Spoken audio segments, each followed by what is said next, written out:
Bonjour à tous, c'est Denis Lumière pour Cinémaniacs avec Marie Lebel. Là, on s'en va dans le rétro nostalgie 1988 avec des liaisons dangereuses, Dangerous Liaison.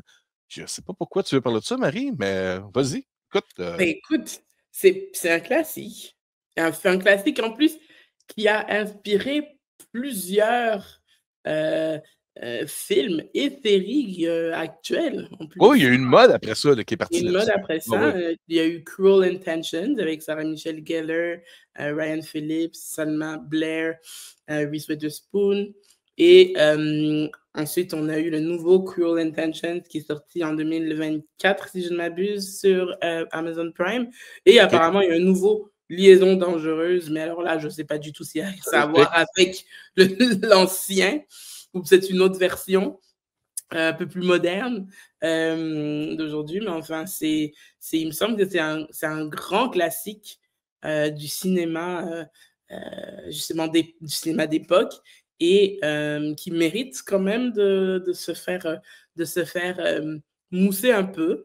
Moi, Donc, je me demande, à voir juste l'affiche qui est derrière nous, là, est-ce qu'un film comme ça, avec des costumes aussi busted de même, est-ce que ça se fait encore aujourd'hui, ça?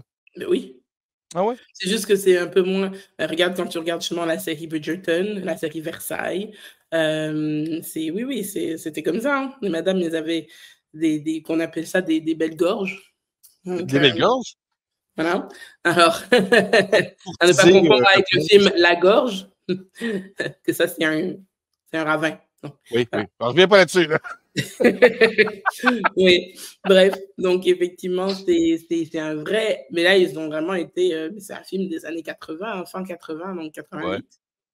Oui, il y avait la mode des films comme Basic Instinct aussi, tout ce côté un peu le femme sensuelle et en même temps qu'il y a un côté mystérieux là-dedans, là. Dangereuse aussi, un peu. Dangereux, c'est ça, Ouais, ouais. c'est ça, une femme un peu. Moi, t'avouer, je me rappelle même pas de l'avoir vu. Je me rappelle lorsque ça a sorti, l'engouement qu'il y a eu pour ce film-là. J'ai entendu parler du film, mais en tant que tel, je pourrais pas te tu sais, tu me dirais: «C'est quoi l'histoire?» Je peux même pas te dire c'est quoi l'histoire, je me rappelle vraiment pas de ça. Ben alors, l'histoire, c'est. Donc, on va parler du casting. On va parler de Glenn Close et John Malkovich, qui sont les personnages principaux. Donc, Ouais, la marquise de Merteuil, qui est interprétée par Glenn Close, et le duc de Valmont. C'est le duc de Valmont, vicomte de Valmont, qui est interprété par John Malkovich. Donc, ça, c'est deux bourgeois.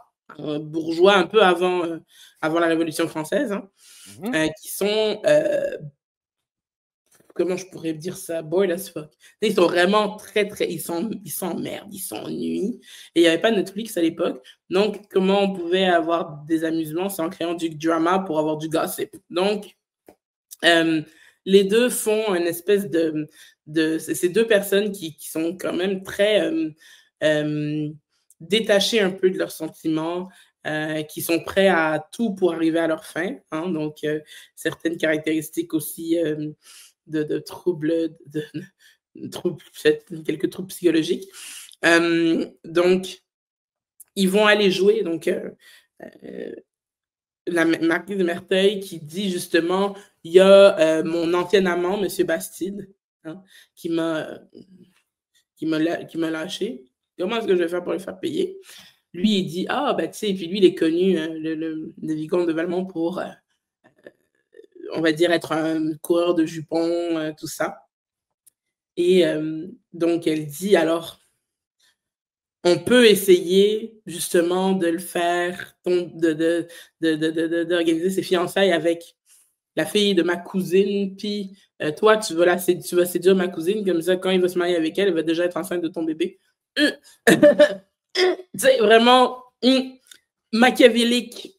Tu sais, faire un scandale, puis là, il dit, ah, j'ai besoin d'un défi aussi. Puis là, elle lui dit, ben alors, la très, très, très, très pieuse et religieuse veuve même de Tourvel, voilà, ça c'est un beau défi pour toi parce que ben, c'est fermé à double tour, ces cuisses-là. Il y a rien, rien qui va se passer, là. Elle est tellement, voilà, elle prie Dieu 5 fois par jour. Oui, d'accord. Voilà, Ça donc sent ça sent l'eau bénite comme parfum. c'est ça exactement. Puis lui qui est connu pour être un coureur de jupons, etc., qui a eu plein de tentations.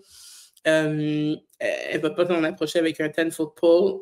Bref. Est-ce que le jeu des acteurs ou l'ambiance dans ce film-là, est-ce que c'est un ton un peu humoristique ou si tout est joué au sérieux, un peu Non, près? non, c'est sérieux, mais c'est sérieux comme c'est drôle parce que c'est vraiment, on dirait presque des adolescents qui jouent ou des chats qui jouent à la souris, vraiment, qui jouent à tendre un piège, qui jouent à,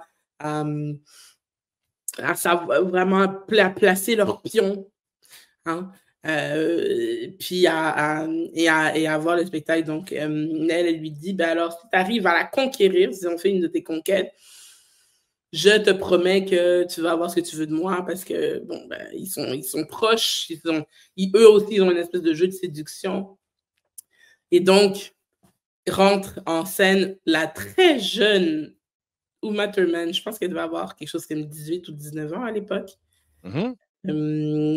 Vraiment, ça fait plaisir de revoir certains acteurs tout jeunes. La jeune Uma Thurman qui, elle, est amoureuse d'un jeune Keanu Reeves. Qui aussi, je ne m'attendais pas à avoir avec une perruque de Louis XV, lui, tu sais, vraiment pas Keanu Reeves est là-dedans? Oui! Keanu Reeves est là-dedans, et donc il y a plein de personnages qui rentrent en compte, et donc Mme Tourvel qui est jouée par Michelle Pfeiffer. OK. Et donc John Malkovich qui va tenter de la séduire, et donc elle qui va résister du mieux qu'elle va pouvoir, mais bon, on sait tous un peu. Justement, ça s'appelle liaison dangereuse. Donc, s'il n'y a pas de liaison, il n'y a pas de titre. Alors, il se passe des choses. C'est quand même une histoire, je te dirais, bon, c'est 88 ans. Donc, c'est vraiment un film, pas que tu vois un perchiste une fois de temps en temps, mais tu sais, c'est un film qui a été fait avec beaucoup de sérieux, il y a beaucoup de plans séquences, il y a beaucoup de... Puis le jeu de Glenn Close est tellement bon. Tu sais, puis je me dis, c'est probablement grâce à ce film-là qui a été casté pour les 101 Dalmatiens. Parce qu'elle fait une méchante extraordinaire. Ouais. Elle fait une méchante extraordinaire. Elle avait déjà de la pratique pour le corset. Parce qu'elle devait porter un méchant corset. Pour avoir une amie actrice qui a, elle, joué, qui est en France, mais qui a, elle, joué en figuration dans ce genre de rôle, en corseté, etc. Effectivement, c'est pas tout le temps confortable, hein, parce que c'est quand même des baleines, des choses comme ça qu'on met. Et puis que c'est pas... Mais bon, ils veulent pas non plus que leurs actrices s'évanouissent, et c'est pas ça le but.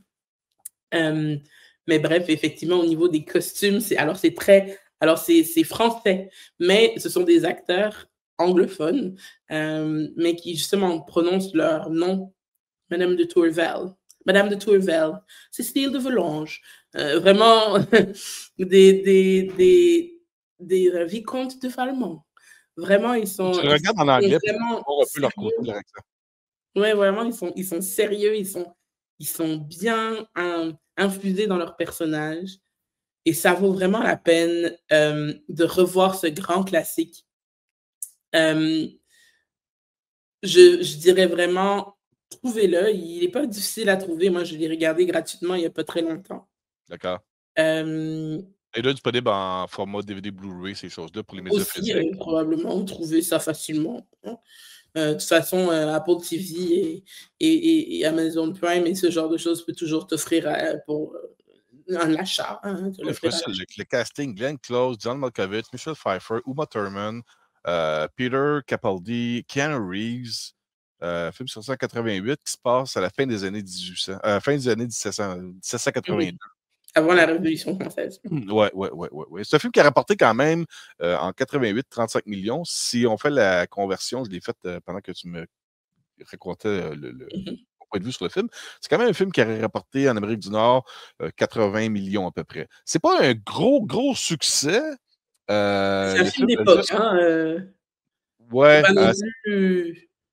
C'est un film d'époque. Je veux dire, la seule série d'époque qui a fait, comment on pourrait dire ça, qui a mis le paquet parce que c'est... Mais dirais-tu que ce film-là, c'est recommandé à des jeunes? Regardez ça, c'était vraiment Bridgerton. Exactement. C'est les jeunes demoiselles qui regardent aujourd'hui, parce qu'on ne se mentira pas, la majorité de la clientèle qui écoute Bridgerton sont des jeunes demoiselles.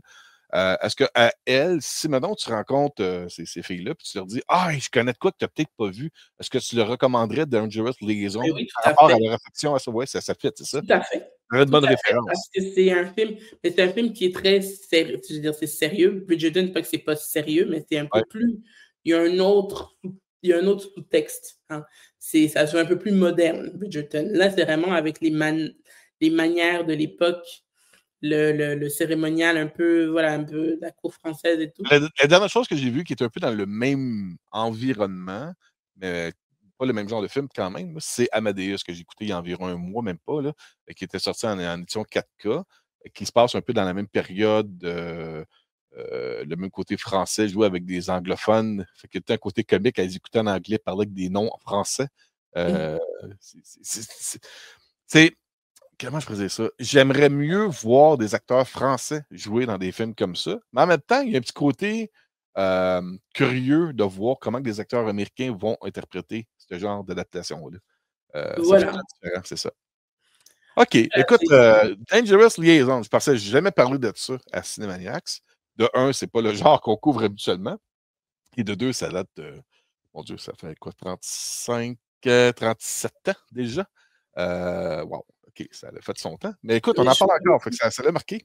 mais je pense que justement, qu'on dise, on l'a dit aussi dans d'autres critiques, tu sais, il y a beaucoup de films, de séries qui s'inspirent de certaines, tu sais, on va donner certaines références. Je pense que de tous les films d'époque que j'ai vus, du, on va dire, assez récent, donc on parle des années 80, 90, etc., Ouais, de cette période-là, donc c'est des films qui ont vraiment influencé la pop culture de maintenant, plus que que les films qui ont été faits en 35 ou 50, tu sais. Je pense que justement, c'est le film qui nous montre à l'époque, en 88, déjà comment ça fonctionnait un peu le gossiping dans cette époque-là. Tu sais, justement, les journaux, les petits pamphlets à potins, ouais, ouais, les gens ouais. qui se parlent entre eux, puis il y a quelqu'un qui débarque, puis là, ça, ou sinon pire, tout le monde arrête de parler. T'as vraiment des Hop, trucs où, j'écoute aussi, derrière les portes. exactement, tu sais, c'est des indiscrétions, les tous, et le lavage, tu sais, La c'est bonne vraiment qui a entendu de quoi, qui radote à quelqu'un l'atteinte à la d'autre. réputation. Tu sais, il y a beaucoup de films, justement, comme on a parlé, donc des inspirations, ce qui a inspiré, puis ça le dit, hein, pour Cruel Intentions, puis aussi pour Bridgerton, parce que Bridgerton, c'est ça, hein, c'est Lady Whistledown Ouais. qui écrit dans son pamphlet à Potin. Donc, je pense que sans Liaison dangereuse, la façon dont ça a été joué, puis c'est brillamment joué par tous ces beaux acteurs qui, à l'époque, n'étaient pas des géants comme aujourd'hui. Mhm. Aujourd'hui, tu dis, ces noms-là, maintenant, ils ont plus, ils ont plus leur réputation à faire. Peu On, importe le genre dans on- lequel ils se trouvent en plus, hein, parce que Kenny Reeves et Uma Thurman, ils n'ont pas continué dans le film d'époque.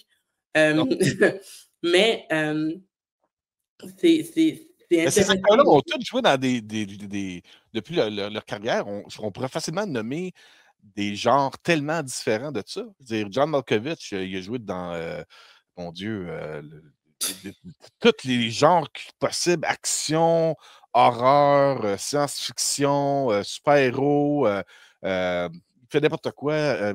Michelle Pfeiffer, Catwoman, juste pour nommer un coup, elle a joué aussi dans Grease 2, qui est plus un genre de musical comédie rétro des années 50.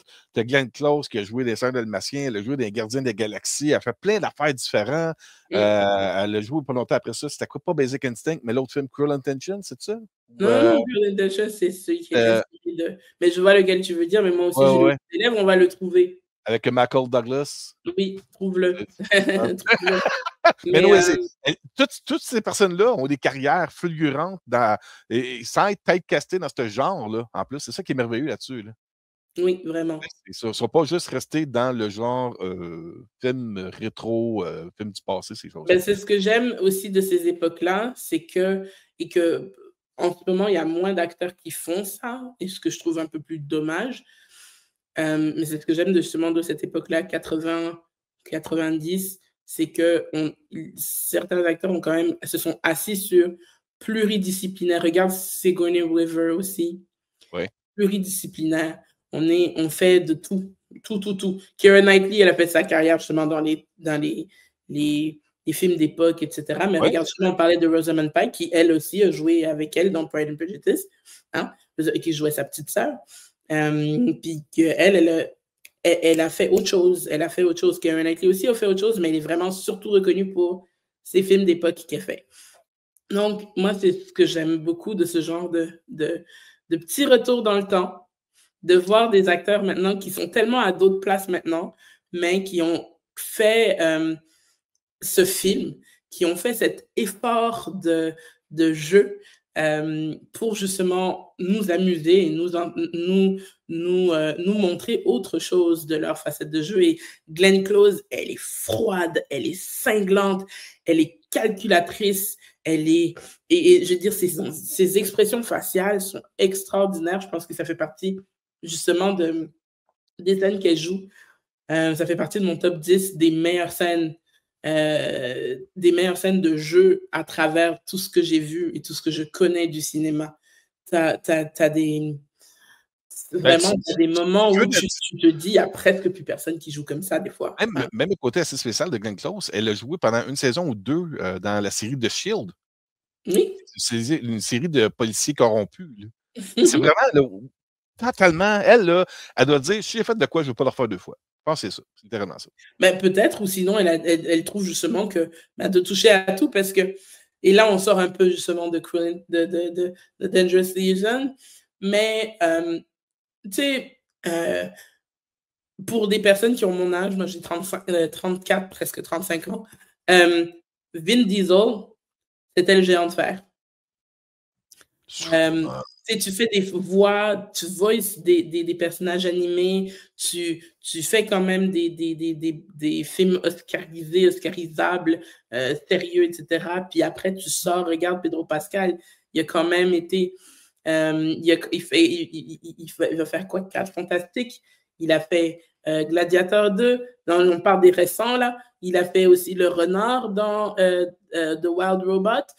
Ouais. Il va faire The Last of Us à la télé en avril. Le gars, il fait aussi beaucoup de choses. Il touche un peu à tout, puis il arrive très bien. Alors, franchement, les acteurs pluridisciplinaires, je pense que ça, c'est mes chouchous. Parce que justement, ils montrent qu'ils sont capables d'enfiler n'importe quel cap. Un peu à la Gary Oldman, un peu à la Daniel Day-Lewis. Et on a besoin d'acteurs comme ça pour notre génération, mais surtout pour celle qui est en dessous de la nôtre et celles qui sont à venir, parce que toujours jouer malheureusement le même rôle, comme on en parlait aussi dans d'autres critiques, malheureusement, certains acteurs se font toujours caster pour la même chose. Et c'est dommage pour eux et c'est dommage pour nous, parce qu'on nous prive et ils se privent d'autres performances qui pourraient être étincelantes. Je ne sais pas si vous vous souvenez de Jim Carrey pour numéro 23. Je pense que ça va être ça ma prochaine critique, genre Silver Screen. Numéro 23, Jim Carrey. Le drame. C'est totalement différent, ouais. Zéro. Tu effaces tout ça, là, si tu montres à quelqu'un, numéro 23, quelqu'un qui n'est pas Jim Carrey, il va penser que c'est un grand acteur du drame. Ben, il avait essayé avec Cable Guy, ça n'a pas marché. Et après ça, il s'est dit non, donnez-moi une autre chance. Puis il a fait Number 23. Écoute, c'est quand même fort avant. Oui, tu nous parleras aussi de Fatal Attraction. J'ai trouvé le titre en passant. Ah, ben voilà. OK, Marie, on se laisse là-dessus, s'il te plaît. On va faire d'autres critiques très bientôt. Mais je te remercie de m'avoir ramené dans le passé avec Dangerous Liaisons. Et puis, on va voir aussi en même temps ce qui se passe avec les séries de Netflix, voir si c'est une adaptation moderne, teen. On va regarder, mais très brièvement, oui. C'est beau. Merci beaucoup, Marie. On s'en parle très bientôt. À bientôt. Bye bye.